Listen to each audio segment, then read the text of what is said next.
Bismillahirrahmanirrahim. Assalamualaikum warahmatullahi wabarakatuh. Salam sejahtera dan selamat malam. Allah Subhanahu wa taala berfirman di dalam Al-Quran, "Fas'alu ahla dzikri in kuntum la ta'lamun."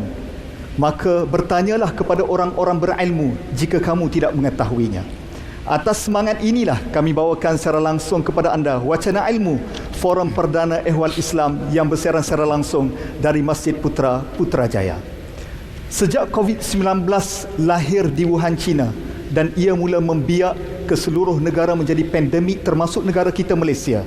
Sejak daripada itu, angka mula meningkat. Morbidity iaitu kadar jangkitan dan juga mortality, kadar kematian seperti roller coaster naik dan turun. Sejak daripada itu, isu vaksin ini mula diperkatakan termasuk dalam ranah agama. Alhamdulillah, sejak 21 Februari yang lalu, vaksin COVID-19 ini tiba di negara kita, dan Yang Amat Berhormat Perdana Menteri dan Yang Berbahagia Tan Sri Ketua Pengarah Kesihatan Malaysia menjadi yang pertama disuntik vaksin ini semalam di Putrajaya.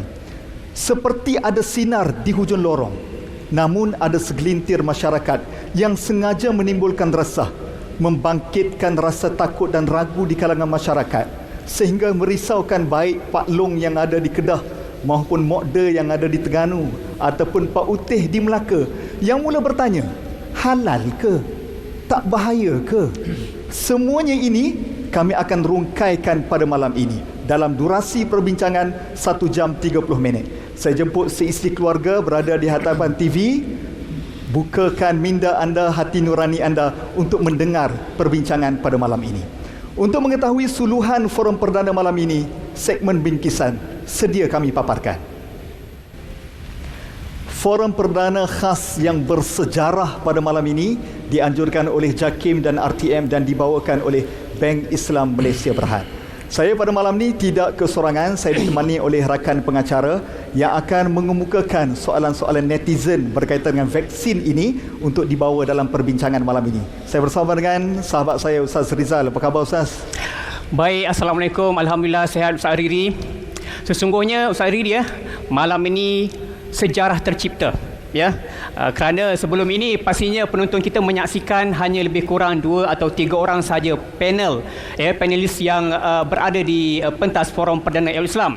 Tetapi malam ini kami menampilkan seramai 9 orang panelis yang bakal mengupas tajuk yang sangat dekat di hati masyarakat yang dibahaskan pada hari ini, iaitu vaksin cegah sebelum kalah.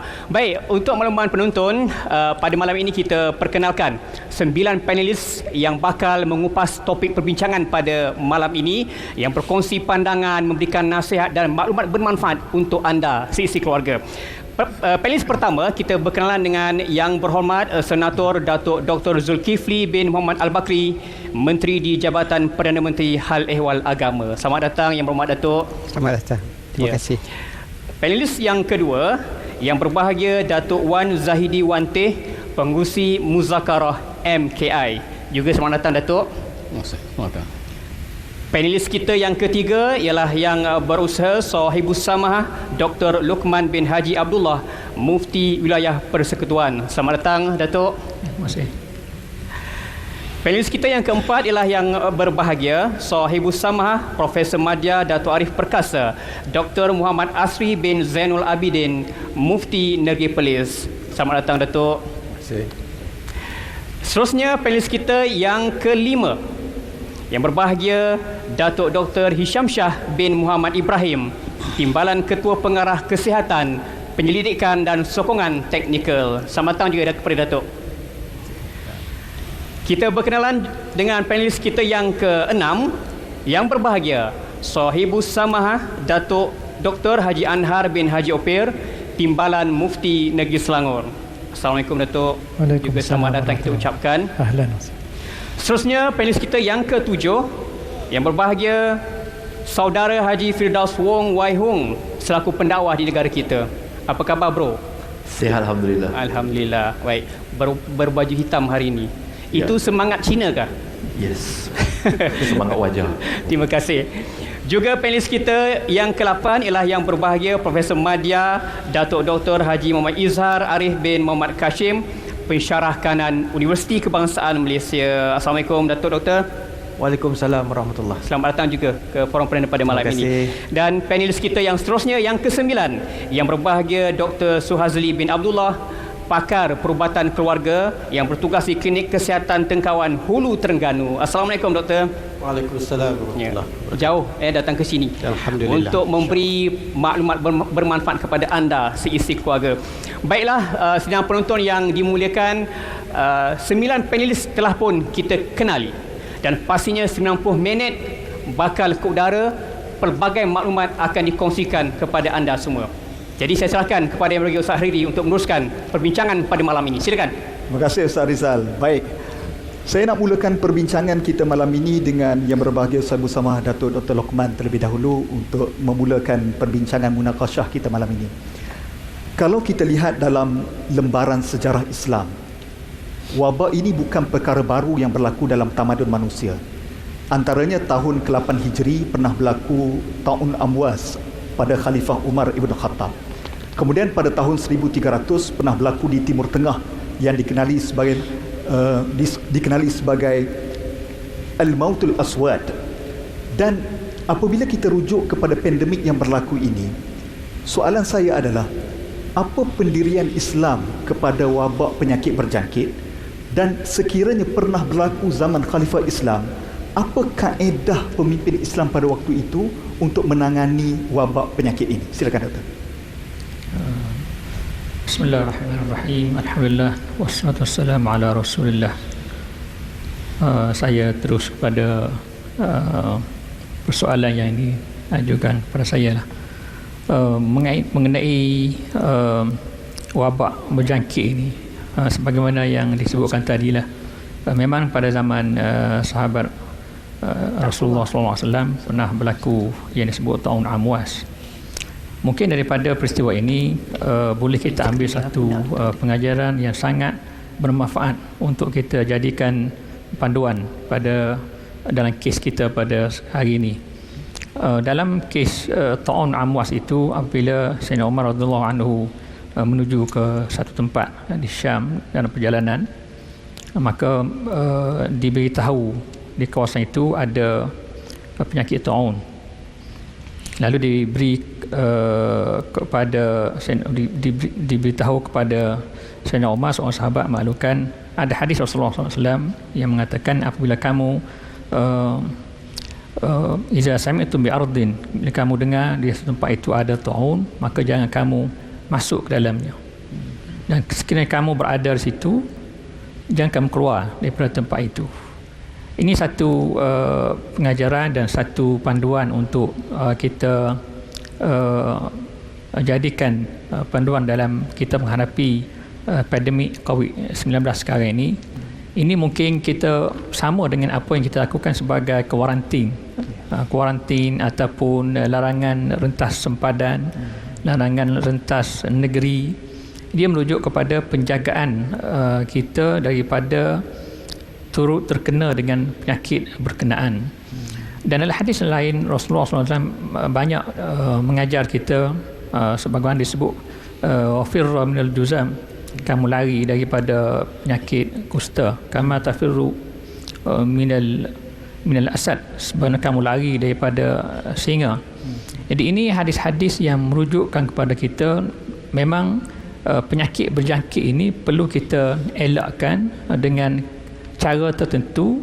Seboleh mungkin kita jangan mendekati kawasan-kawasan dan tempat-tempat yang terkena wabak berkenaan. Dalam perkara ini, satu perkara yang boleh kita pelajari ialah Islam ini dia sangat menjaga tentang kesihatan umatnya. Dan penyakit berjangkit ini dia bukan penyakit yang biasa kita hadapi. Kalau penyakit sakit kepala, demam, sesama yang biasa kita hadapi dan berbentuk harian, itu kita boleh pergi ke klinik biasa, ambil ubat dan biasanya dia akan hilang, insya-Allah. Tapi penyakit berjangkit ini dia ada unsur lain, sebab dia boleh transfer penyakit itu kepada orang lain dan orang lain akan turut sama terkena dengan sakit berkenaan dan dia boleh pula merebak ke tempat lain. Jadi situasi ini perlu ditangani oleh kalau Sayyidina Umar pernah masuk itu ditangani dengan cara yang disebutkan tadilah. Kalau zaman sekarang ini, maka kita akan hadapinya dan tangani dengan cara yang boleh membawa kepada kita pisahkan daripada kita mendekati kawasan ataupun individu yang terkena dengan penyakit berkenaan. Jadi hal begini sebenarnya inilah anjuran Islam. Kita tak boleh katakan kalau penyakit itu telah ditakdirkan oleh Allah Subhanahu Wa Taala, kita tak perlu berusaha dan sebagainya. Itu tidak selaras dengan ajaran Islam itu sendiri. Apabila kita baca hadis tadi, memang jelas dia merujuk kepada kaedah untuk kita menangani sesuatu wabak itu dengan cara kita tidak mendekati kawasan berkenaan dan kita pisahkan individu yang terkena dengan penyakit berkenaan, dikuarantinkan. Yang inilah asas dalam penyakit berjangkit yang kita dapat pelajari daripada hadis-hadis Rasulullah SAW dan dapat kita pelajari daripada tindakan Sayyidina Umar radhiyallahu anhu tadi yang disebutkan. Baik, itu tadi ya pembukaan daripada yang berbagi bersama Datuk Dr. Luqman tadi, bagaimana memberikan kefahaman kepada kita prinsip Islam tentang penyakit berjangkit. Sebagaimana yang telah dimaklumi kepada anda semua, saya bertanggungjawab untuk melihat segala pertanyaan daripada penonton, netizen yang berada di luar sana ya, yang sentiasa mungkin mempolemikkan tentang vaksin yang ada pada hari ini. Baik, saya tertarik dengan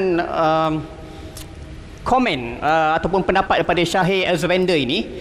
Saya bacakan maaflah bagi pendapat aku yang bodoh. Ini yang dia kata saya kena baca lah. Aku yang bodoh lagi bingai ni, bukan saya tak ada penyakit, jangan cari penyakit. Kalau suntik vaksin boleh bawa kemudaratan walaupun sedikit, kenapa aku nak risikokan diri aku? Aku amalkan apa yang Rasulullah sebutkan je. Amalkan habbatus sauda untuk tingkatkan imunisasi. Doktor juga yang cakap amalkan habbatus sauda.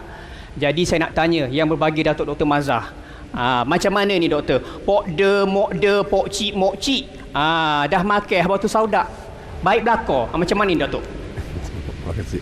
Okay, Assalamualaikum warahmatullahi wabarakatuh. Alhamdulillah, salatu wassalamu ala rasulillah wa ba'd. Musi, dua moderator dan semua ahli panel. Habbatus sauda ni popular dan ustaz juga popular kan ni. Baguslah kerana habbatus sauda ni dari satu sudut memang ada dalam hadis. Tetapi Nabi SAW tidak menyebut habbatus sauda ini menghadapi mana-mana wabak. Sebab tu saya selalu sebut walaupun hadisnya sahih, Nabi kata syifaun min kulli da. Perkataan syifa ni nakirah. Nakirah ni dia boleh menjadi ubat. Dia bukan asyifa. Dia itulah satu-satunya ubat. Dan kemudian bagaimana nak mengendalikannya juga tidak sama. Sebab tu di dalam Syiar A'lamin Nubala, Al-Imam Az-Zahabi bila menyebut tentang kelebihan Aisyah radhiyallahu anha, antaranya kelebihan di dalam perubatan.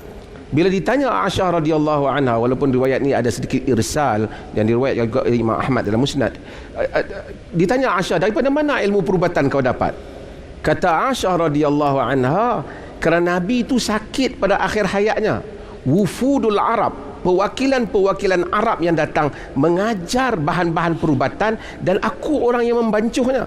Maksudnya Nabi ni menerima perubatan yang dicadangkan oleh ahli perubatan. Nabi tak kata cukup dengan habbatus sauda je lah. Dan ini salah, konsep yang salah. Sebab tu hatta Imam Ibn Hajar Al-Asqalani dia menyebut bahawasanya dalam Fathul Bari, dia kata habbatus sauda, walaupun habbatus sauda, tapi dia juga mengikut iklim negeri. Dan dalam At-Tibb An-Nabawi, Imam Ibn Qayyim menyebut hal yang sama, yang ni kena ikut negeri. Sebab tu kadang-kadang kita cadang kat orang makan habbatus sauda sampai sebanyak ni, demam panas dia. Dan kemudian ubat ni dia bukan sama. Madu ada kadar-kadar. Bila mari kepada wabak, ini perlu dirujuk kepada pakar dia. Kalau semua, kalau tidak dalam Islam Nabi tak ada lah. Al-Haris bin Kaladah, walaupun dia tidak dia bukan Muslim dalam kebanyakan riwayat, dia adalah pakar perubatan Arab. Al-Hafiz Ibn Hajar menyatakan bahawasanya Nabi refer kalau sahabat sakit pergi pada dia, sedangkan dia tidak Muslim. Sebab apa? Sebab itu adalah bidang dia. Nabi tak kata apa kau orang nak pergi cari Al-Haris bin Kaladah, cukup dengan habbatus sauda ajalah. Ini adalah konsep yang salah.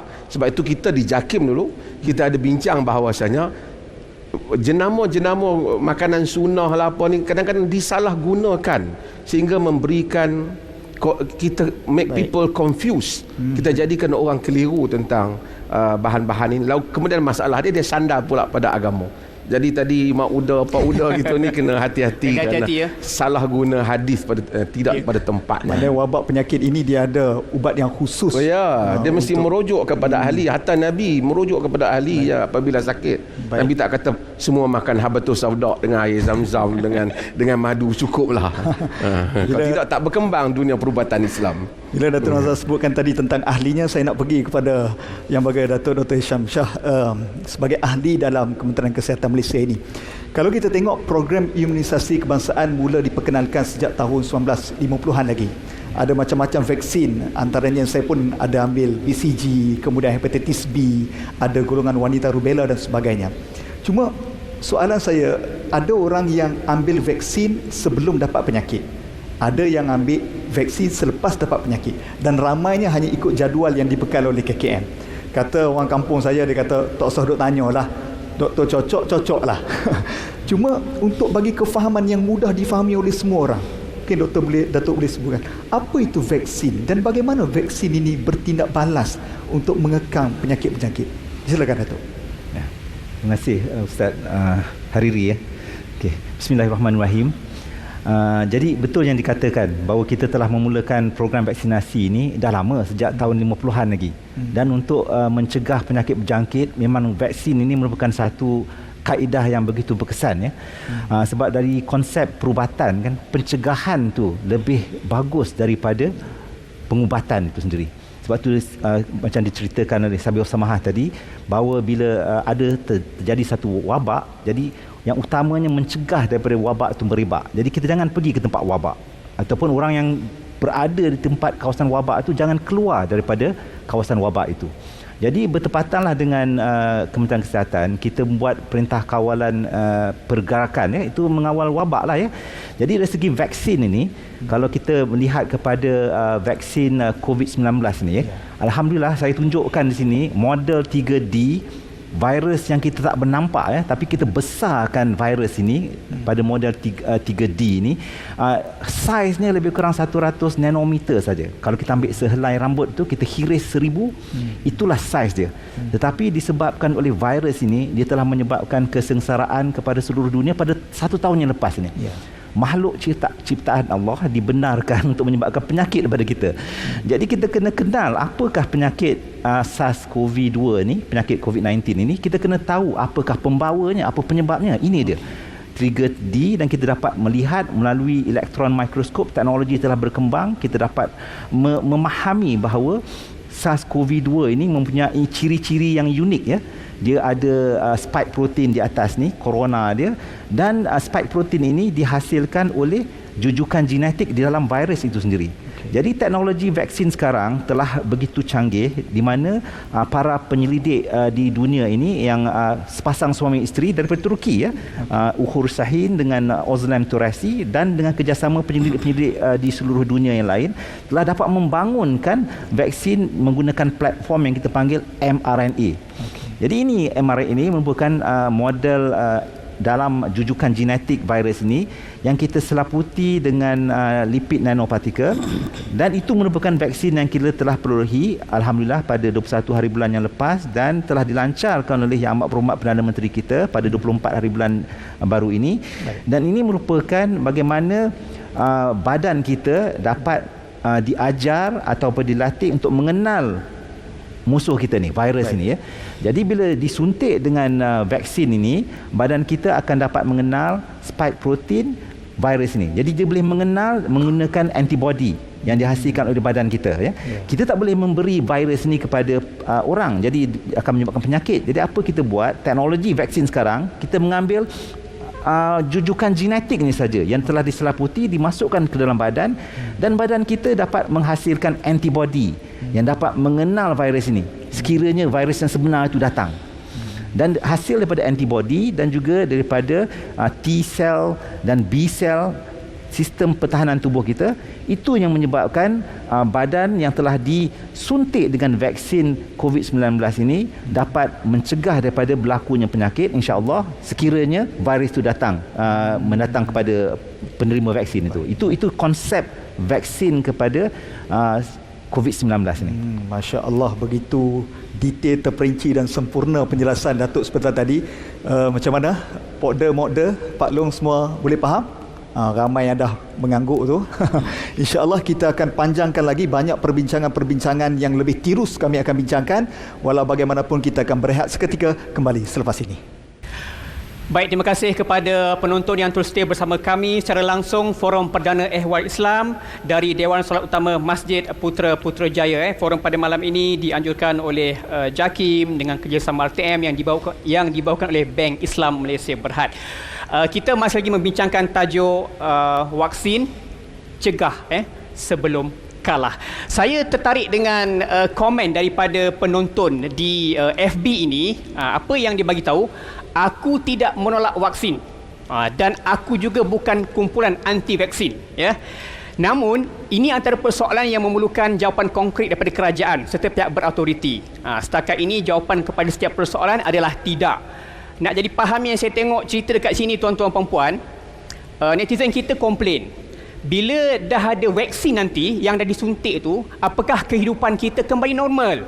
Kita boleh solat rapat-rapat, kita boleh bersalam belaga pipi, belaga dahi, ya, kita boleh lagi happy-happy macam kehidupan sosial kita sebelum pandemik ini. Tetapi kalau dengan suntik vaksin masih lagi SOP itu ada, tak ada maknanya tu semua. Apa gambarnya ni? Saya nak minta doktor pakar perubatan keluarga kita, Dr. Sazri, sila komen. Okay, bismillahirrahmanirrahim. Alhamdulillah, salatu wassalamu ala asrafil anbiya'i wal mursalin wa ala alihi wa sahbihi wa tabi'in. Terima kasih kepada moderator dan semua ahli panelis sekalian. Ini adalah satu isu yang agak biasa ditanya dalam media sosial, sebab dia menganggap bahawa KKM ni duduk saja dan hanya melayan Facebook. Tidak. Sebenarnya apabila dalam konsep kita merawat, dia ada dua cabang yang utama, iaitu yang pertama sekali adalah mencegah dan yang kedua adalah merawat. Dan di sini kita memerlukan tanggungjawab kepada semua, iaitu tanggungjawab bagi setiap individu dan juga tanggungjawab kerajaan. Di mana individu adalah rakyatlah, bertanggungjawab juga atas diri masing-masing untuk mengikut apa yang diarahkan oleh kerajaan. Kerajaan kata apa? SOP. Kerajaan kata apa? Pelitup muka dan sebagainya. Dan salah satu daripada kaedah yang kita guna sekarang ini, berdasarkan kepada pengalaman kita yang sejak sekian lama, lebih daripada 200 tahun vaksin ini dibangunkan dalam dunia ini, dan ialah COVID baru dibina lebih kurang dalam 8 bulan yang lalu. Kita dapati ia adalah satu kaedah yang ampuh untuk mencegah. Ini salah satu daripada ikhtiar kita, selain daripada kita isolate pesakit, selain daripada kita rawat pesakit dan sebagainya. Jadi kalaulah ditanya lepas pada cucuk vaksin ni boleh kembali normal ke tidak? Jawapan saya ya, boleh. Tapi dengan syarat kita mengambil tanggungjawab. Sebagaimana yang kita wawarkan sekarang ni, bila kita bagi vaksin, kita minta liputan ke seluruh negara 80%. Kenapa 80? Kenapa tidak 50? Kenapa tidak 30? Sebab apa? Sebab konsep dalam pemberian vaksin ni kita nak supaya dia adalah imuniti secara kelompok. Okey. Ini satu konsep yang agak besar, kalau nak cakap sejam kat sini. Tapi apabila semua dia telah terlindung, penyakit makin menurun, virus makin tidak ada. Bila? Wallahu alam. Sebab baik, kita pun tak tahu, sebab COVID ni benda baru. Kita sendiri pun baru, dan saya sendiri belajar setiap hari benda yang baru. Sebelum daripada ni 14 hari kuarantin, lepas tu turun 10. Maksudnya kita berdasarkan kepada fakta, facts and figure. Kalau kata lepas ni kajian mengatakan bahawa virus sudah hilang, imuniti kelompok sudah meningkat, tidak ada jangkitan, rantaian putus, landai dan sebagainya, kerajaan mengikut pada kajian-kajian mendapati bahawa boleh dah kita melepaskan, kita buka muka kita, maksudnya solat pun dekat dan sebagainya. Maknanya di sini disiplin, memerlukan facts and figure, memerlukan fakta-fakta. Kita tak boleh buat andaian dan sebagainya. Maknanya disiplin yang perlu terus dikekalkan untuk betul, mengekang wabak ini. Baik. Saya nak pergi kepada yang bahagian Datuk Dr. Wan Zahidi. Pada 3 Disember 2020 baru-baru ini, Muzakarah telah membuat ketetapan bahawa hukum mengambil vaksin ini harus dan wajib bagi orang yang ditetapkan oleh kerajaan.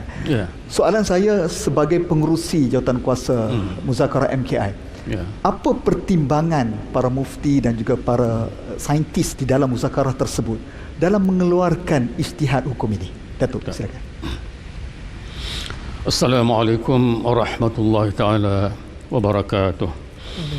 Sidang penonton yang dirahmati Allah sekalian, dalam satu kaedah fiqhiyah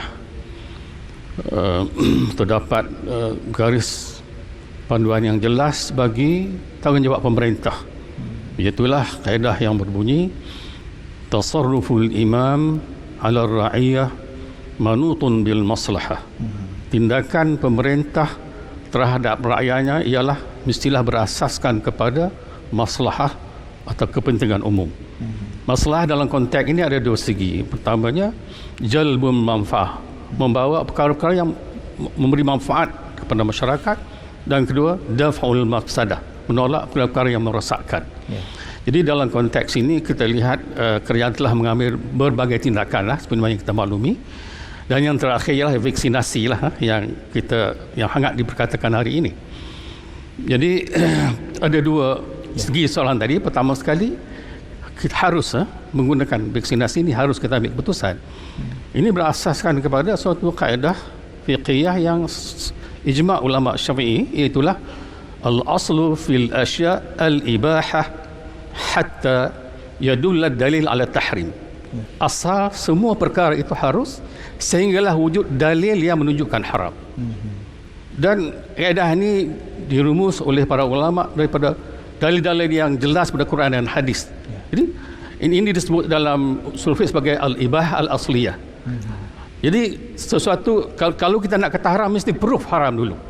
Sesiapa yang mengatakan sesuatu itu haram tanpa proof, bermakna dia mengharamkan apa yang dihalal oleh Allah. Hukumnya sama dengan mengharamkan apa yang menghalalkan apa yang haram. Jadi jangan kita buat mudah soal mengharamkan benda yang kita tak ada proof haram. Ini dalam mengapa kita ambil putusan harus. Dan perkara yang kedua tadi tentang wajib diambil oleh mereka yang ditentukan oleh kerajaan. Jadi bagi kita dalam membuat keputusan itu sangat jelas, itulah firman Allah Subhanahu wa taala dalam surah An-Nisa, "Athi'ullah wa athi'ur rasul wa ulil amri minkum." Taatlah ulama kepada Allah dan taat kepada Rasul dan ulil amri, yakni golongan pemerintah. Dan ayat ini diperjelaskan lagi oleh hadis riwayat Bukhari, innamat ta'ah fil ma'ruf. Hanya sahaja taat itu wajib dalam perkara yang ma'ruf. Ma'ruf perkara yang baik. Jadi dalam konteks ini kita cuba melihat huraian ulama yang sangat muktabar dalam bidang fiqh, iaitulah Al-Imam Al-Qurtubi. Apa kata Imam Al-Qurtubi dalam menghuraikan ayat Quran dan hadis ini? Qala Al-Qurtubi dalam kitabnya Al-Mufhim, ya'ni bil ma'ruf ma laysa bimunkar. Yang kita kena taat yang ma'ruf itu bukan mungkar. Jadi ambil vaksin ini pertama tidak mungkar. Kemudian kata beliau, wala ma'siyah, bukan ma'siyah. Fa yadkhulu fiha at-ta'atul wajibah. Maka termasuk dalam ma'ruf itu kau yang taat.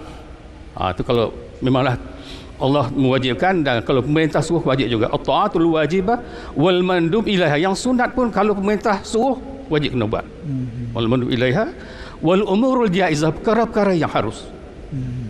Perkara yang harus kalau diperintah oleh pemerintah adalah wajib, berasaskan ayat dan juga hadis tadi.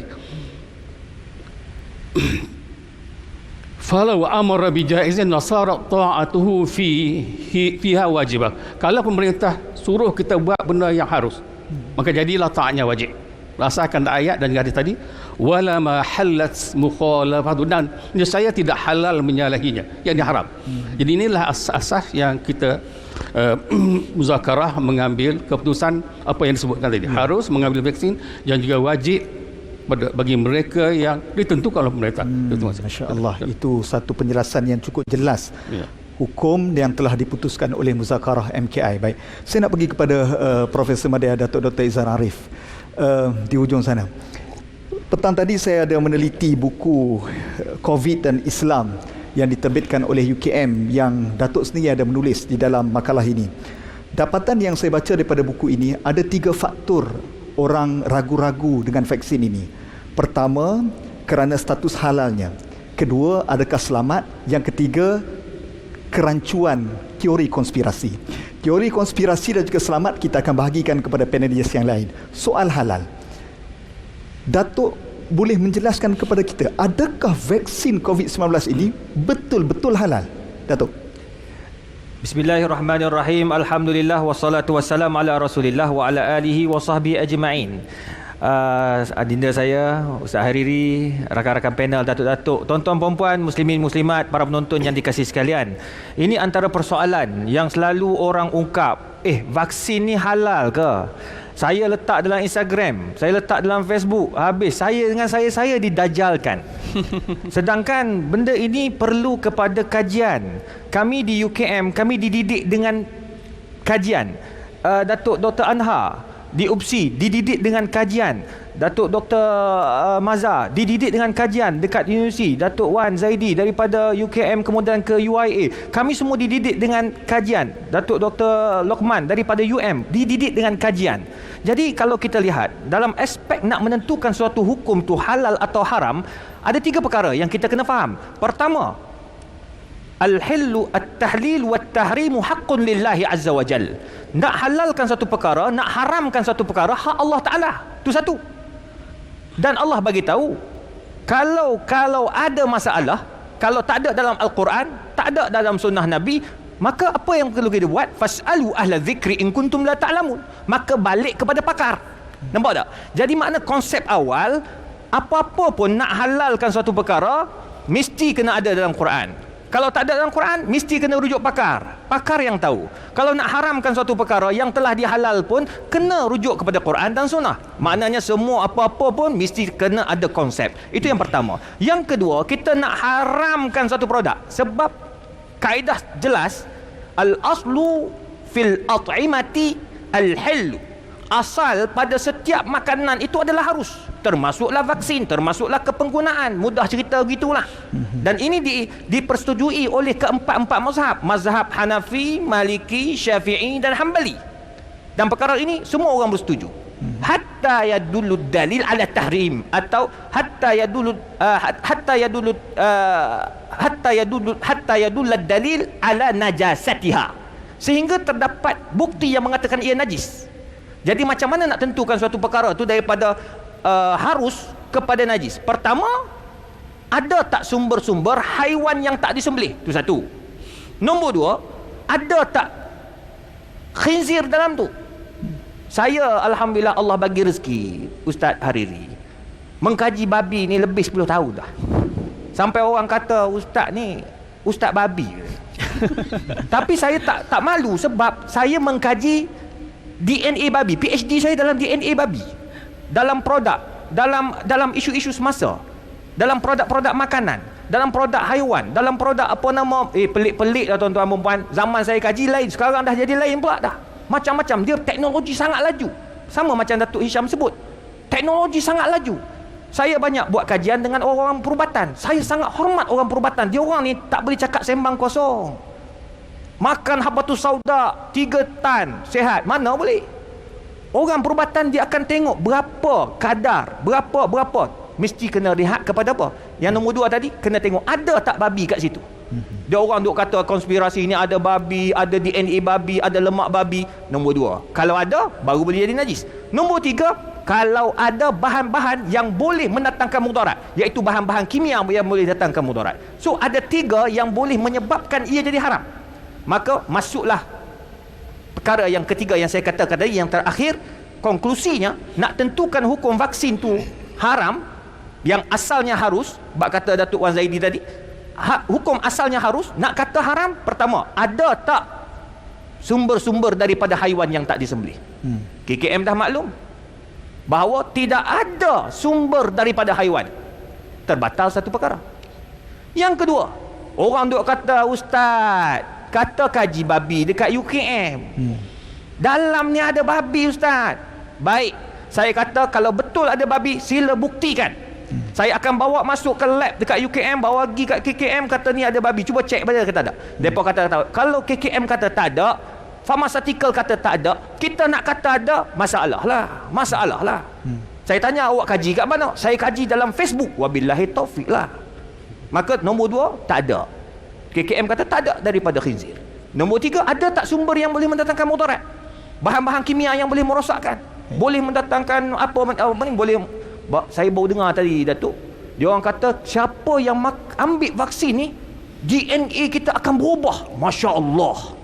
Saya pening, macam mana ambil vaksin boleh berubah DNA? Saya tak tahu lah Datuk Anhar.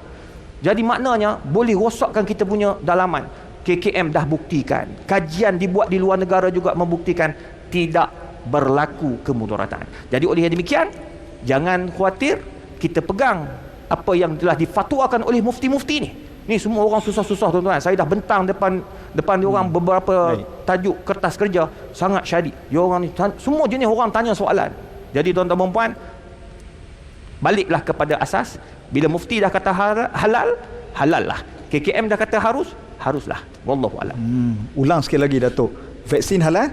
Halal. InsyaAllah. Ini orang yakin bila Datuk sebut macam itulah. Sebab Ustaz bidang babi, bukan Ustaz babi tadi. Dah. Baik. Namun ada satu kajian juga yang dibuat oleh Institut Fatwa dan juga Halal Sedunia Antarabangsa USIM yang diketuai oleh Profesor Dr. Iwan Subri yang telah membuat kajian tentang tahap tinjauan penerimaan dan pengetahuan masyarakat Islam tentang vaksin COVID-19. Yang merisaukan adalah ada kurang lebih 11 ke 15 yang menolak vaksin ini. Namun ada bakinya 20% yang masih lagi tidak pasti dan ragu-ragu kerana terpengaruh dengan teori konspirasi. Nak tahu apa soalan dan apakah jawapan kepada teori konspirasi? Tunggu selepas ini. Baik, terima kasih kepada penonton yang terus setia bersama kami secara langsung Forum Perdana Ehwal Islam.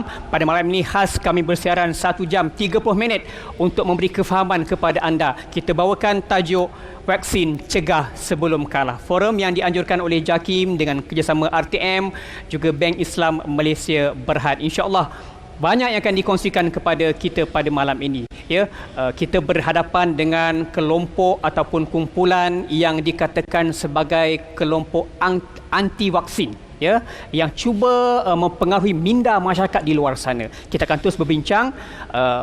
Kita bersama Ustaz Hari seterusnya. Silakan. Terima kasih Ustaz Rizal. Baik, seperti mana yang saya gantungkan soalan sebelum kita berhenti rehat. Soalan ini saya khas tujukan kepada Sahibus Samahah Dato' Arif Perkasa, Dr. Mazhar. Ini jawab isu ini berlegar di media sosial begitu kuat tentang teori konspirasi.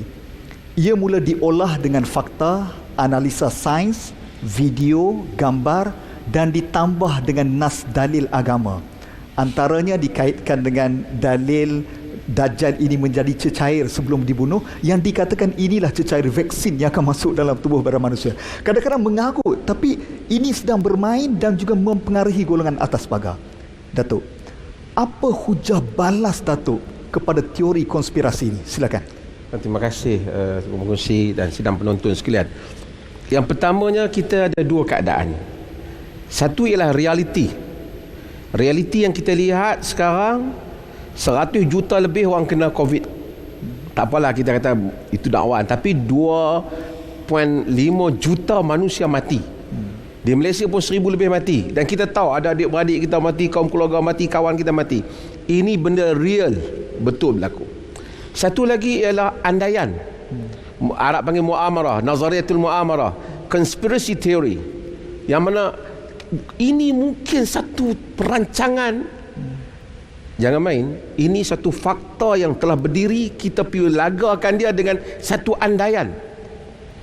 Dan andaian yang kita lagakan itu boleh menyebabkan bahaya kepada manusia. Jabir bin Abdullah dalam hadis yang diriwayatkan oleh Imam Ahmad dan diriwayatkan oleh Abu Daud dan selainnya, cerita tentang satu orang ni. Saya nak sebut tentang orang buat konspirasi ni supaya dia ingat hadis ni. Cerita tentang satu orang yang dia cedera di kepala dia. Ustaz semua tahu dia ni lah kan. Kemudian dia tanya sahabat-sahabat dia. Dia kata, hali min rukhsah, aku ada pengecualian, tak payah mandi wajib pasal kepala cedera. Hal tajiduna li rukhsatan, ada ruang untuk aku kelonggaran. Mereka kata, la najidu laka rukhsatan anta taqdiru wa anta taqdiru 'alal ma'. Kau tak boleh ada kelonggaran. Kau mampu untuk mandi. Kau mampu untuk guna air. Faghtasala wa mat. Dia mandi dan mati. Dan Nabi SAW beritahu tu sampai pada Nabi. Nabi sebut satu benda yang menjadi syiar yang mesti diangkat oleh orang yang mengeluarkan hukum. Nabi kata, qataluhu qatalahumullah. Mereka telah membunuhnya. Allah membunuh mereka. Maksudnya kalau kita bagikan satu pendapat, orang amal pendapat kita, mati orang. Ni macam tak bagi vaksin, tak bagi orang ni, kata tak boleh ikut ni. Bagi bahaya manusia. Nabi kata, dia orang bagi fatwa agama tu. Maksudnya dia kata, kenapa tak mandi? Boleh je mandi. Kononnya nak warak lah. Nabi kata, qataluhu. Mereka bunuh dia. Qatalahumullah. Allah bunuh mereka. Maksudnya kalau kita keluarkan ni, duk edar-edar ni, bahaya manusia jaga dengan benda ni. Kemudian balik pada Dajjal ni, tak tahulah orang utara Dajjal lain. Dajjal ni, Dajjal mana? Nabi kata, yakun fi akhir zaman dajjalunal kadzabun. Dajjal yang pendusta banyak. Yang ni 30 orang. Yang ni Dajjal mana? Kulluhum yaz'umuna annahu Rasulullah. Semua kata mereka Rasulullah. Tu Dajjal yang banyak tu. Tapi Dajjal ni saya nak cerita ringkas, nak bagi faham dalam masa kita yang terhad untuk orang Malaysia yang dengar. Dia ni Dajjal ni bukan macam kawan kita. Duduk cuba hantar telefon Dajjal supaya main Ustaz. Dia tak boleh macam tu. Dajjal ni dia nak datang, dia ada mukaddimah dia. Ada mukaddimah, ada peristiwa demi peristiwa, peristiwa demi peristiwa. Baru datang salah satu asyratus sa'ah yang besar itu, munculnya Dajjal. Bukan tiba-tiba mari Covid, tiba-tiba Dajjal mai dah ni. Dia tak boleh macam tu. Dan hadis-hadis tentang sifat Dajjal, jadi garam lah apa semua ni, ini semua tafsiran yang mengarut, yang tidak mempunyai asasnya. Sebab tu jangan kita macam tu juga. Sekali Imam Mahdi, sekali Dabah keluar, dia ada mukaddimah. Maksudnya banyak peristiwa sebelum nak berlaku peristiwa Dajjal, keluarnya Mahdi, keluarnya Dabah. Ada mukaddimah dia. Mukaddimah tu banyak lagi yang belum berlaku. Masya Allah. Ini saya ingat jawapan yang cukup baik, yang boleh kita jadikan hujah kepada golongan teori konspirasi. Ustaz Rizal, ada soalan tambahan daripada Facebook kita? Betul. Sementara tengah perbincangan tadi, saya sempat melihat dalam maklumat berita bernama.com bernama.com, Ustaz Hari dan semua penonton, yang mengejutkan kita pada hari ini. Jual produk ganti vaksin antara objektif kumpulan anti vaksin. Nampak? Anti itu dia makin jauh kan? Itu dia, kita tarik sikit. Okey. Saya ulang balik. Jual produk ganti vaksin antara objektif kumpulan anti vaksin. Jadi rupanya ada tujuan-tujuan tertentu. Kita baca sikit sebab bernama penyelaporan ini telah dilaporkan oleh seorang doktor, pegawai perubatan Columbia Asia Hospital, Dr. Esmala Santi berkata, apabila kumpulan anti vaksin berjaya membuatkan orang ramai keliru mengenai vaksin, maka mereka boleh menjual produk-produk yang didakwa menggantikan vaksin COVID-19 seperti vitamin C, magnesium dan pelbagai jenis minyak. Ini bukan saya cakap, bernama melaporkan daripada seorang doktor pakar perubatan. Rupa-rupanya ada agenda tertentu. Inilah yang kita sedang mendepani isu kumpulan anti vaksin ini. Jadi saya nak pergi kepada Bro Firdaus Wong, Bila berdepan dengan kumpulan anti vaksin ini, macam-macam hal, termasuk semalam ketika yang amat berhormat Perdana Menteri membuat suntikan kan. Tak lama lepas tu keluar pula mula cocok warna biru, lepas tu ambil warna biru cocok warna oranye. La ilaha illallah. Benda-benda itu pun mereka cuba pertikaikan untuk mewujudkan kekeliruan dalam perangai masyarakat. Bro, komen. Baik. Bismillahirrahmanirrahim. Alhamdulillah wassalatu wassalamu ala Rasulillah wa ala alihi washabbihi ajmain. Amma ba'd. Baik, terima kasih kepada Ustaz Riza dan sahabat-sahabat yang majoritinya doktor, seorang saja berada di sini. Baik, kita pergi kepada persoalan itu, iaitu di mana kesemuanya mereka dijadikan satu teori konspirasi, satu andaian dan sebagainya. Dan kalau kita lihat, kebanyakan perkara ini dibawa oleh mereka yang kita namakan pada dunia kita hari ini sebagai influencer. Sebab hari ini dengan lambakan media sosial membenarkan orang untuk memberikan komentar walaupun mereka bukan pakar. Dan berkenaan dengan influencer ini bukan sesuatu yang baru bagi kita sebagai Muslim. Kerana ada satu hadis daripada Nabi SAW dalam hadis riwayat Ibn Majah, hadis 4026, yang di mana Nabi SAW telah bersabda, akan datang tahun-tahun yang di mana manusia-manusia ini tahun-tahun yang penuh dengan tipu daya, di mana kata-kata pendusta dibenarkan dan kata-kata didustakan pula orang yang berkata benar. Manakala diberikan amanah kepada orang yang khianat, tetapi dikhianati pula orang yang diberikan amanah. Dan waktu itu Nabi SAW kata, waktu itu akan wujudnya golongan Ruwaibidah. Maka sahabat Nabi SAW bertanya, ya Rasulullah, apa itu Ruwaibidah? Maka sahabat Nabi SAW menjawab, Ruwaibidah itu adalah orang-orang bodoh dan fasik yang bercakap sesuatu yang besar. Maksudnya, kalau kita lihat hari ini, jikalau kita ada media sosial, account, hatta kita ada 1000 followers, 1000 friends, pun dah boleh influence lah tu. Jadi bila mereka bercakap, dia akan berdasarkan, oh dia ni popular. Dan masyarakat kita pula, masalah dia ialah, kalau dia popular, dia ada dekat Instagram, ada dekat Facebook, dia ramai followers, mesti betul. Kalau tak, kenapa ramai orang? Jadi mindset dia begitu. Okey, mindset dia begitu. Jadi kalau kita lihat apa yang cuba dimainkan oleh influencer, saya cuba bagi satu contoh yang sering mereka mainkan. Mereka kata ini adalah ini adalah satu perancangan untuk melemahkan umat Islam. Okey, pandemik ini dia tak panggil pandemik. Mereka pandai, mereka ni pun kreatif. Mereka panggil plandemic. Ada plan kat depan. Ya, pandemik adalah cubaan untuk melemahkan umat Islam.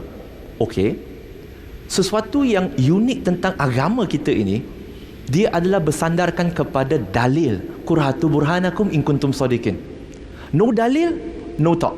Kalau setakat andaian, teruskan dengan andaian, tetapi dia tetap bukan fakta. Dia mesti perlu didahului dengan fakta. Dan itu yang unik tentang agama kita. Jadi kalau kita lihat, ini adalah satu cubaan untuk melemahkan umat Islam. Kita pergi kepada statistik. Ada satu website, iaitu Worldometer, yang di mana mereka membuat pengiraan tentang jumlah jangkitan dan kematian kerana COVID di seluruh dunia. Dan kalau kita pergi kepada website itu, kita akan dapati 10 negara yang paling tinggi jangkitannya, top 10, saya hanya jumpa satu je. Pada tangga ke-9, negara Turki. Tetapi di atas punya adalah negara Amerika Syarikat, Eropah dan sebagainya. Jumlah kematian dalam top 10 tak ada negara majoriti Islam. Jumlah jangkitan penduduk 1 juta populasinya, tak ada negara Islam. Jumlah kematian penduduknya yang berkapasiti 1 juta orang, tak ada negara Islam. Baik. Jadi di situ, di mana plandemiknya? Nanti kita akan sambung tentang plandemik bersama dengan Bro Firdaus. Saya nak beralih dengan Dr. Suhaizi terlebih dahulu lah. Saya sempat tadi meneliti komen-komen di Facebook, dan sebelum siaran langsung ini berlangsung pun saya telah tampalkan poster program ini, dan majoriti soalan yang mereka ingin saya ajukan ialah soal keselamatan vaksin. Ya. Doktor, apa jawapan doktor kepada keresahan orang ramai tentang selamat ke? Kalau kami cucuk, ada kesan sampingan ke untuk orang mengandung, orang tua, orang berpenyakit? Silakan doktor. Ya, terima kasih. Bismillahirrahmanirrahim. Saya tertarik dengan segala perbincangan yang kita telah jalankan pada malam ini. Pertama sekali, kita mesti berpandukan kepada disiplin ilmu. Sama ada ilmu itu ilmu agama ataupun ilmu perubatan. Dalam ilmu perubatan, kita juga berdasarkan pada disiplin ilmu. Di mana disiplin ilmu, seperti yang Bro Firdaus sebut tadi, kita bawa dalil. Bagaimana untuk dapat dalil? Dalam ilmu perubatan, kena buat kajian. Dr. Izhar sebut kajian demi kajian dalam perubatan. Contohnya vaksin, lebih 200 tahun dah kita mengkaji, dan sekarang ni 13 vaksin yang telah kita bagi kepada anak-anak kita, alhamdulillah selamat. Lebih 8 juta dos setahun kita bagi pada anak-anak kita, dan tidak ada pun yang mati akibat daripada vaksin, tidak ada pun yang menyebabkan kesakitan, kecacatan dan sebagainya. Cuma kalaulah mengatakan bahawa ada kesan sampingan, baik, segala benda bahan dalam dunia ni tidak perfect 100%. Hatta kita minum air pun kadang-kadang ada orang alahan dengan air. Ada orang pakai emas 10 hingga 20% alahan dengan emas. Maksudnya semua bahan tidak 100%, tidak 100%. Akan ada dia punya kemungkinan kebarangkalian yang kita kata allergic reaction, kesan sampingan itu. Cuma kesan sampingan itu kita kena bertolak kepada apa? Kajian yang telah dilakukan. Contohnya Pfizer telah buat kajian lebih daripada 44,000 orang. Campur juga dengan Moderna, sebab kita sekarang ni bercakap tentang mRNA, lebih daripada 33,000 orang. Dan daripada jumlah itu hanya 0.0003 dan 0.004% sahaja yang mengalami kesan sampingan yang dikatakan serius. Yang ringan seperti apa? Yang ringan seperti cocok. Sakitlah doktor. Takkan tak sakit kan cocok. Ataupun bengkak tempat cocok. Ataupun dia lenguh badan. Mungkin pening kepala dan sebagainya. Saya dalam bulan lepas saya cocok influenza. 3 hari tak boleh angkat tangan. Tetapi ia akan baik selepas itu. Manfaat yang kita nak adalah protection daripada vaksinasi itu. Yang saya kata, ada di kalangan mereka yang pengsan. Ada di kalangan mereka yang sebagai contohnya yang diwar-warkan dalam media sosial dan sebagainya, yang kata dia muka herok dan sebagainya. Ya, dicatat dalam kajian, tetapi ia perlu disahihkan oleh pakar-pakar, adakah ianya terkaitan terus dengan vaksin ataupun tidak. Dan sebenarnya setelah dikaji oleh pakar bahawa ia bukan dikaitkan dengan vaksin itu sendiri, dia adalah sama berlaku dalam populasi. Contohnya yang Bell palsy yang selalu disebut dalam media sosial, 4 kes yang berlaku untuk Bell palsy. Kalau kita tengok dalam populasi, 35 per 100,000 berlaku dalam populasi. Sedangkan di dalam bentuk kajian dia hanya berlaku dalam sekitar 10 per 100,000. Maksudnya dia lebih kurang sama data dengan populasi. Dan kalau dikaji lebih lanjut, ia tidak dikaitkan pun dengan pemberian vaksin, dan dia baik selepas itu dan tidak ada pun kematian. Jadi di sinilah kita perlu berlandaskan kepada bukti, kajian demi kajian. Kita tak boleh ambil daripada website ni, Google ni dan sebagainya. Sebab itu bukan disiplin ilmu kita. Baik. Terima kasih. Ustaz Rizal, ada lagi dapatan yang boleh kita kongsikan? Saya sebenarnya nak kongsikan juga cakap-cakap masyarakat, tetapi saya nak rujuk dulu statistik hari ini punya dapatan 25 Februari 2021. Ya, jumlah kes keseluruhan 293,698. Saya nak fokus yang sembuh. Ya, yang sembuh hari ini 3,752 dan keseluruhan sembuh 263,761 kes sembuh. Ini juga menimbulkan persoalan sehari ini dalam kalangan masyarakat kita. Saya nak pergi kepada Dr. Hisham Shah. Apa yang kita nak bagi tahu dalam kalangan netizen bagi tahu, ni jumlah ni ramai dah sembuh sebelum suntikan vaksin dilaksanakan, dilancarkan. Dah ramai yang sembuh ni, buat apa nak suntik lagi? Kan?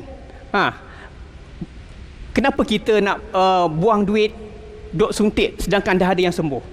Jadi bagaimana doktor kita nak yakinkan kepada masyarakat kita apa perlunya vaksin ini dengan jumlah yang dah sembuh beratus-ratus ribu ni, doktor?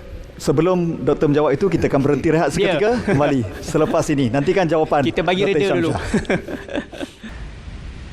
Bertemu semula di Forum Perdana Ehwal Islam. Kita masih lagi di dalam forum khas kita malam ini, vaksin cegah sebelum kalah. Dan kita nak sambung jawapan daripada Datuk Dr. Hisham Shah kepada persoalan yang ditanyakan tadi. Silakan Datuk. Baik, terima kasih. Tadi dikatakan yang sembuh ya, tapi kita tak cakap yang meninggal dunia.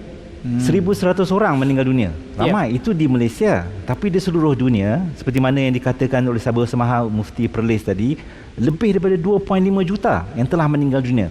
Walaupun ramai lagi yang sembuh. Tapi daripada yang sembuh itu ada satu sindrom yang kita panggil long COVID. Jadi maknanya orang yang sembuh tu tak semestinya 100% sembuh ya. Alhamdulillah setengah tu boleh sihat seperti sedia kala, tapi kita dapati mereka yang sembuh daripada penyakit COVID-19 ni ada kesan samping dan kesan jangka panjang yang berterusan.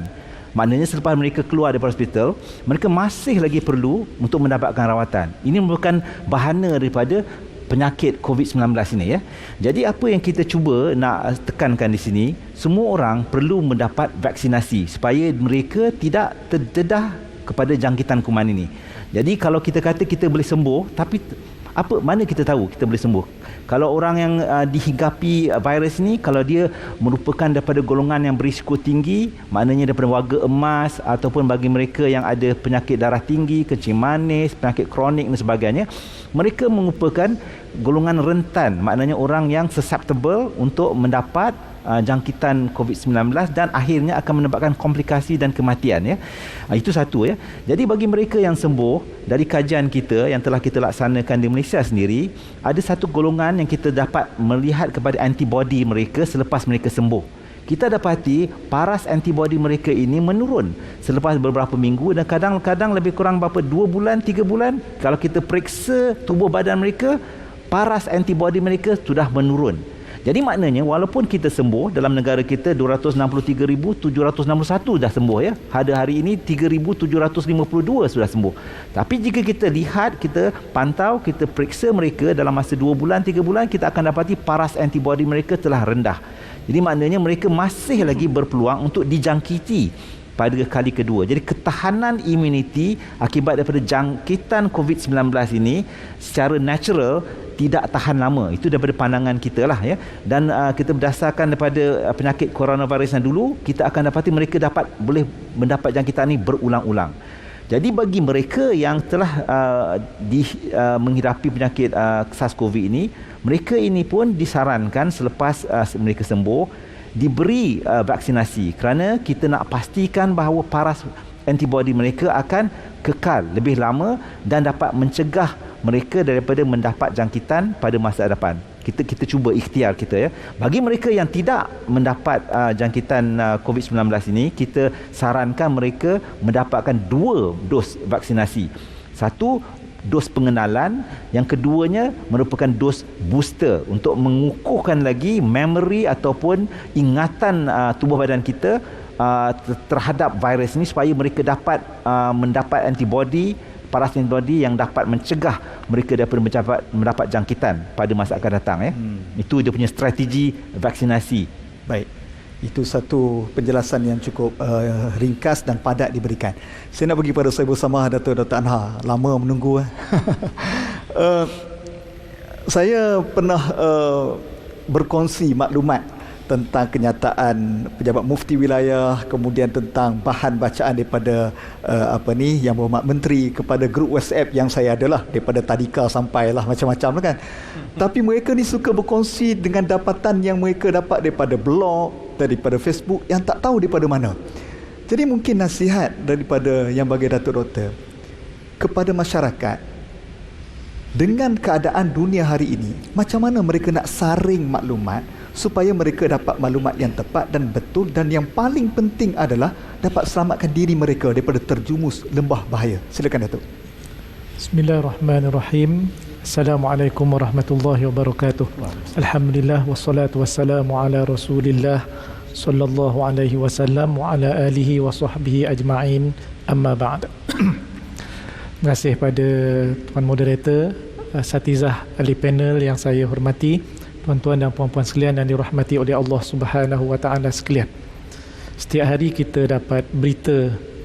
Dulu mungkin kita cari berita. Sekarang ni dengan grup WhatsApp daripada sekolah rendah, tadika sampailah universiti, berita masuk walaupun kita belum lagi bangun tidur.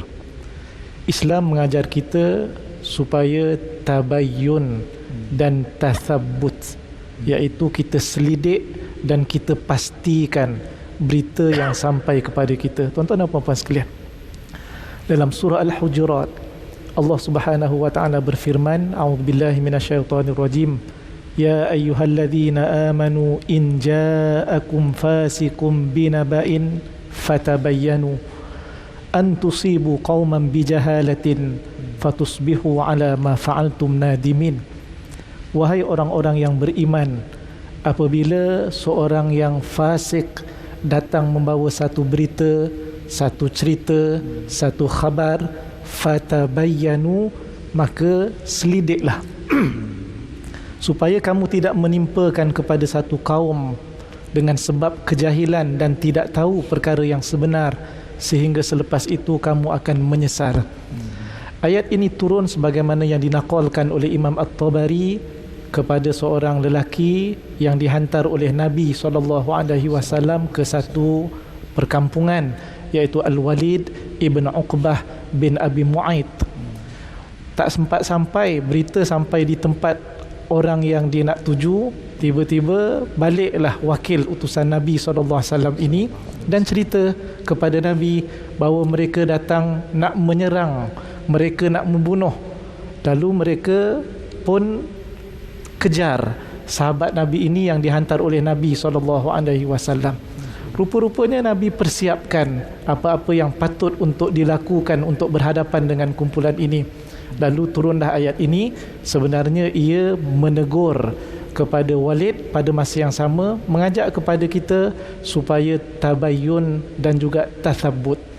Al-Imam At-Tabari menyebutkan maksud fatabayyanu di situ adalah amhilu, kita tenang dan kita jangan tergopoh-gopoh, tergopoh-gapah. Amhilu hatta ta'rifu sihhatah. Kemudian yang keduanya wala ta'jalu qabulah, jangan kita tergesa-gesa cepat menerima berita. Sebenarnya Nabi SAW hantar Khalid bin Al-Walid. Report daripada Khalid bin Al-Walid lain daripada apa yang disebut oleh Al-Walid bin Uqbah. Inilah yang disebutkan oleh Allah Subhanahu wa taala sebagai nasihat yang paling berguna untuk kita mendapatkan berita. Kalau dapat, boleh baca, tetapi disuruh kepada kita untuk selidik, tabayun dan juga untuk kita tathabut. Tuan-tuan dan puan-puan sekalian, tuan moderator, sebenarnya tabayun dan tathabut ini adalah akhlak Nabi SAW dan akhlak para anbiya. Dalam satu hadis yang diriwayatkan tentang Ma'iz yang berjumpa dengan Nabi SAW, minta supaya disucikan, dibersihkan. Lalu Nabi tidak layan, 2-3 kali jumpa, dan akhirnya dia pun bagi tahu dia berzina. Nabi tanya beberapa soalan, ini tathabut dan juga tabayun. Nabi kata abihi junun. Para sahabat ditanya oleh Nabi, adakah dia ni gila? Tidak. Kemudian Nabi tanya lagi, asyariba khamran, adakah dia minum arak? Boleh jadi dia mengaku tadi kerana mabuk. Para sahabat pun cium di mulutnya, ada tak bau arak yang diminum? Tidak ada.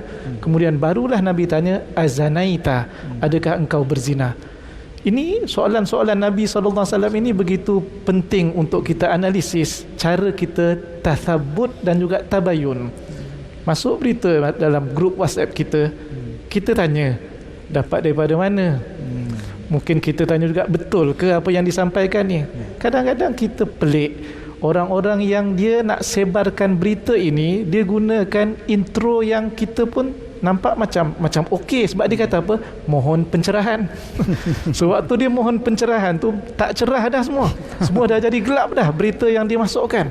Sebab itu penting untuk kita ambil apa yang telah dicontohkan oleh Nabi SAW. Nabi Sulaiman AS dalam surah An-Naml, apabila cek tentera-tenteranya dan salah satu daripada kumpulan tenteranya adalah burung, wa tafaqadat tayr, tak jumpa dengan burung belatuk al-hudhud. Lalu bila sampai, Hudhud pun ceritakan dia pergi ke satu tempat Sabak, kemudian tengok ada raja, mereka tidak menyembah Allah Subhanahu wa taala. Apa respon Nabi Sulaiman dalam ayat ini? Nabi Sulaiman pun berkata, qala sananzuru asadaqta am kunta minal kadhibin. Kita akan tengok, kita akan cek adakah benar apa yang kau dakwa itu ataupun engkau daripada orang-orang yang menipu. Sebab itu penting untuk kita pastikan tathabut dan juga tabayun. Bahkan dalam qiraat yang lain, qiraat Hamzah, fatabayyanu itu adalah fatathabbatu. Jadi daripada kita melihat qiraat yang lain ini, rupa-rupanya kita dapat tahu maksud tathabut bagi tabayun. Kemudian yang terakhir Ustaz Hariri, ya. Jadi antara perkara penting yang perlu untuk kita lakukan, mungkin antaranya ialah tadi saya sebut, minta supaya dibuktikan evidence. Yang kedua adalah kita kena husnuzon dengan cerita-cerita yang berlegar, yang mungkin saudara kita, yang mungkin pemimpin kita ataupun seumpamanya. Yang ketiga, kembalikan kepada orang ataupun pihak yang berautoriti. Ya. Fas'alu ahla dzikri in kuntum la ta'lamun. Begitu juga kalaulah walau raddu ila rasul, mereka serahkan kepada ar-rasul dan juga kepada ulil amri minhum, la'alimahu alladhina yastanbitunahu minhum. Nescaya mereka akan tahu cerita yang sebenarnya. Kemudian yang terakhir adalah kita kena ingat apakah akibat yang kita akan dapat kalau kita sebarkan perkara-perkara dusta dan juga tidak betul. Maka ini yang perlu untuk kita lakukan bila dapat satu-satu khabar, nasihat kepada kita semua. Masya Allah, ini boleh jadi satu panduan kepada kita. Kadang-kadang dia orang ni, Datuk, jahat juga. Dia masuk di kita, bukan saya kata, doktor dia kata. Tapi bila kita semak, tak ada pun nama doktor itu. Ini antara strategi untuk meyakinkan pembaca. Baik, saya nak pergi kepada saudara Fidas Wong. Sesuatu perkara dia akan menjadi lebih parah apabila ada guru yang mengatakan perkara tersebut walaupun dia bukan ahlinya, dan ramai anak murid akan mengikutinya. Dalam kaedah sekarang ada influencer yang bukan bidangnya tapi dia bercakap, ada 1.5 juta pengikut dan percaya. Soalan saya, apa nasihat Bro Firdaus kepada influencer ini yang mereka suka mengkaji dan kritikal tetapi tersasar faktanya? Bro. Baik, terima kasih. Dengan keterbatasan waktu, saya percaya mereka yang berkongsi influencer dan sebagainya, sebagaimana tadi kata Ustaz Datuk Dr. Anhar juga, iaitu kita perlu ada husnuzon. Ya, maka saya husnuzon, saya bersangka baik bahawa sahabat kita yang influencer ini niat mereka baik. Mereka cuba nak educate, mereka rasa itu adalah info yang betul. Tetapi saya kembali kepada pengalaman saya sendiri. Contohnya, bila saya belajar tentang Islam selepas memeluk Islam, antara perkara yang saya diajar adalah metodologi dalam beragama. Ada ustaz yang kita belajar mengaji, dia memang pandai mengaji. Nak suruh dia untuk semua tu, no problem, taranum semua dia okey. Tetapi dia mungkin bukan pakar dalam fiqh. Mungkin dia tahu serba sedikit. Tetapi nak kepastian, kita perlu pergi kepada yang lebih pakar. Jadi, bila dalam metodologi begini, nasihat saya kepada diri saya dan juga sahabat-sahabat yang mempunyai akaun media sosial mereka, okey, iaitu kita kena kembalikan kepada surah Al-Anbiya surah ke-21 ayat ke-7. Fas'alu ala zikri in kuntum la ta'lamun. Jikalau kamu tidak tahu, tanya kepada yang pakar. Kalau kita mungkin famous kerana kita ni selebriti, kerana sekian, kerana kita mekanik, kerana kita bercakap pasal kereta, okey, nak cakap kereta, teruskan. Tapi cakap dalam bab perubatan, kena cari pakar. Dan kalau dalam perubatan sekalipun, mungkin dia general, dia bukan dalam bab, contoh saya sakit dada tempoh hari, saya pergi jumpa kardiologis, saya tak pergi jumpa dentist. Itu pun dalam ruang lingkup, kita kata perubatan pun luas. Jadi nasihat kepada saya, walaupun kita ustaz dan sebagainya, perlu kita faham, kita kena mengakui bahawa kita ada keterbatasan ilmu dan kita tak menguasai semua cabang ilmu. Dan kita juga sebagai orang yang nak agama, kita juga kena amal agama dengan bersikap tawaduk, dengan berkata la adri, saya tidak tahu. Pendapat peribadi simpan sehingga kita dapat kepastian. Kerana bagi pengikut ataupun anak murid kita, risaunya jelah kita kata itu saya rasa, bukan fakta. Tetapi anak murid kita pula akan beranggapan guru yang cakap mesti betul, maka dia balik pula dia bergaduh dengan orang. Jadi nasihat saya adalah, kalau pendapat peribadi yang kita sendiri pun tak sure, hanya kerana rasa-rasa, nak makan rasa-rasa tak ada masalah. Tetapi dalam bab yang melibatkan nyawa manusia, saya kata jangan. Sebab risau kerana semangat kita, orang lain terkorban, kita nak jawab apa di depan Allah Subhanahu Wa Taala. Wallahu a'lam. Ini satu nasihat yang baik supaya kita bertanggungjawab apa yang kita tulis, apa yang kita rakam, apa yang kita cakap. Setuju, bro? Ya. Baik, setelah kita mendengar kesemua pandangan daripada ashabus sama, mufti-mufti, para saintis dan juga pandangan-pandangan ahli panel kita, dan juga kita ambil jawapan daripada netizen dan sebagainya, saya nak beri ruang kepada Yang Berhormat Menteri di Jabatan Perdana Menteri, Yang Berhormat Senator Datuk Dr. Zulkifli bin Mohamed Al-Bakri, untuk membuat kesimpulan. Kerana pada malam ini, forum bersejarah ini adalah idea daripada Yang Berhormat Menteri.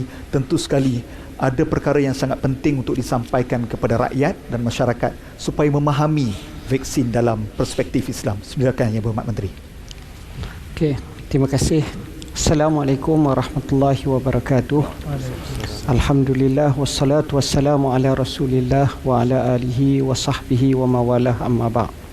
Kepada dua pengacara moderator pada malam ni, juga kepada ashabus samahah dan juga ashabul fadilah, rakan-rakan ahli panel, saya ucapkan jazakumullahu khairal jazak. Dan saya rasa apa yang dibincangkan pada malam ni adalah salah satu daripada jawapan yang sering berlegar dalam pemikiran kita semua. Alhamdulillah, hujahan-hujahan tuntas yang baik dari semua aspek dikupas dengan sebaiknya. Bermula dengan bagaimana menghadapi wabak mengikut pandangan Islam, begitu juga dengan isu-isu berkenaan dengan kesihatan, pandangan tentang vaksin ini, dan keputusan-keputusan yang telah dikemukakan, kaedah-kaedah yang digunakan. Sejujurnya saya cuba menekuni pandangan-pandangan ashabus samahah, ashabul fadilah dan juga semuanya.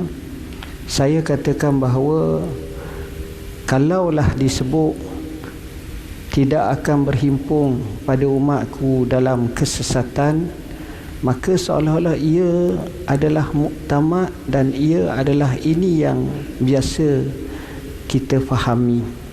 Kerana apabila pihak Muzakarah Fatwa Kebangsaan ataupun MKI beri keputusan sebahagian negeri-negeri ungkapan dan cakapan ini, maka sebenarnya pandangan ini adalah senada dengan apa yang berlaku di seluruh dunia.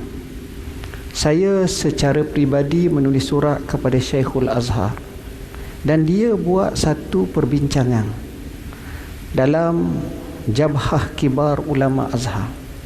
Saya juga menghantar surat kepada Allamah Syauqi Allam, Mufti Mesir. Dia juga beri pandangan.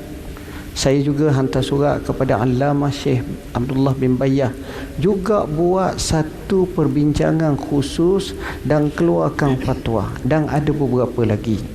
Apabila saya tekuni jawapan-jawapan mereka, pertama sekali kaedah-kaedah yang disebut itu juga telah kita nyatakan. Keduanya, mereka sendiri amat kuat merujuk kepada pakar-pakarnya, kepada mereka yang berautoriti. Diberi hujahan betapa pentingnya ikut kepada pakar. Bahkan salah satu min syurutil fatwa ialah rujuk kepada ahli ikhtisas yang disebut oleh Allamah Dr. Yusuf Al-Qaradawi dalam banyak tempat daripada kitab-kitabnya. Keduanya, bila saya tengok mereka juga bukan sekadar buat seperti itu ataupun beri pandangan seperti itu seolah-olah mereka boleh terima. Setiap kali saya bertemu dengan sahabat daripada Mesir, saya tanya, semayang sana rapat-rapat ke jarak? Dia kata jarak. Jarak. Saya tanya pula di Turki, sama. Saya tanya pula di Mekah, dan Mekah kita boleh tengok. Di Madinah kita boleh tengok. Di Syam, Syria pun sama. Jadi bila saya tengok macam ini, takkanlah para ulama seolah-olah tidak cuba nak kaji seperti itu yang kita telah jawab dengan ni. Sama juga berkenaan dengan pengambilan anti-vaksin yang disebut oleh sahibul fadilah Dr. Azhar tadi. Dia menyatakan berkenaan dengan isu Izharis tadi, berkenaan dengan najis apa. Lama dah perkara ni, satu persatu. Sebab masalah yang kita tengok, hifzun nafs adalah amat tinggi. Ada satu jawapan yang cukup menarik masa beberapa tokoh ulama mari kat saya di pejabat. Turun tu saya sama dengan orang Arab. Saya tanya, dia kata, sekarang orang kata nak semayang, nak ibadah, jadi itu hifzuddin. Sekarang masalahnya kita dalam COVID ni kita nak jaga hifzun nafs. Kalau ikut ranking mesti hifzuddin nombor 1. Kata dia, betul hifzuddin nombor satu, tapi yang menjaga ad-din tu orang, mengamal tu orang. Dan ini kaedah yang disebut oleh Al-Imam Al-Ghazali, dan ini juga hujah yang disebut oleh Al-Azhar. Saya sebut Al-Azhar tujuannya kerana itu sebagai model yang dianggap sebagai masyhur di dunia. Jadi bila kita faham macam ni, dan kaedah yang disebut oleh pengurusi jawatan kuasa muzakarah kebangsaan kita sebut tasarruful imam ala ra'iyati manutun bil maslah adalah amat-amat tepat. Setiap apa yang kita nak putuskan itu apa tarjihan maslahat. Sebab itu Allamah Syekh Syarawi rahimahullahu ta'ala pernah buat satu kenyataan. Dia kata ar-ra'yul marjuh in kana fihi maslahah fayakunu rajihah. Pandangan tu lemah, tapi bila ada maslahah dia akan jadi rajih, dia jadi kuat.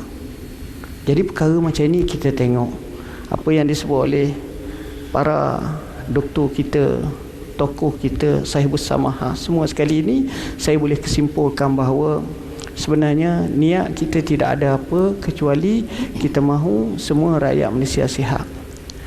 Dan bukan sekadar kita, kalau kita saja sihat payah juga nak menega negeri lain, nak pergi negeri lain, kita nak semua wabak. Dan bila kita faham masalah nas ni satu benda yang perlu kita berhati-hati. Nas ni apa benda? Ramai orang ambil dalil, silap. Sebab itu Al-Imam Al-Qarafi begitu berhati-hati berkata, kita bukan perlu fahmun nasi, faham nas, tapi yang lebih penting daripada itu yang sepatutnya ialah fahmu murad an-nas. Ini yang jadi kelirunya. Kita faham kehendak nas. Faham itulah yang disebut oleh tokoh-tokoh. Kadang-kadang dia kata ahlul kalam utu uluma wa ma utu fuhuma. Ahli kalam kadang-kadang diberi padanya ilmu, tapi dia tidak diberi kefahaman. Sayyidina Umar selalu bila tulis surat kepada Abu Musa Al-Asy'ari sebagai contoh, al-fahmah. Ibn Athaillah Sakandari rahimahullah dalam Hikam akhir sekali kata apa? Fafham in kunta za fahmin. Mu faham betul kalau kamu ni. Jadi konsep apabila kita berinteraksi dengan nas, kita akan tengok dari segi istimbat yang disebut tadi, yang dihujahkan oleh tokoh-tokoh kita, digabungkan dengan pandangan-pandangan yang dikemuka oleh pakar-pakar kita. Bagi saya inilah jawapannya. Mudah-mudahan apa yang dikemukakan ini saya sekadar mendengar dan cuba menekuni, dan saya nak ucapkan kepada ashabus samahah, kepada ashabul fadilah, kepada pakar-pakar kita, kepada semua sekali, kepada rakyat Malaysia, insya-Allah kami semua tidak ada niat melainkan al-islah yang baik, dan untuk kita lakukan yang terbaik untuk rakyat, untuk negara, untuk masyarakat kita semua. Sekadar itu, mohon maaf bahasa yang tidak sesuai kepada khalayak semua. Aku qauli hadza wa astaghfirullahal azim li wa lakum. Wassalamualaikum warahmatullahi wabarakatuh. Waalaikumsalam warahmatullahi wabarakatuh. Terima kasih kepada Yang Berhormat Menteri yang telah membuat rumusan tentang semua pandangan daripada 9 panelis Forum Perdana Islam pada malam ini. Kita ucapkan terima kasih juga kepada penonton setia Forum Perdana pada malam ini yang mengikuti secara langsung di TV1, juga melalui FB Live Jakim dan juga RTM myclick.gov.my. Terima kasih atas pandangan, komen dan sebagainya yang telah kita rangkumkan dalam perbincangan pada malam ini.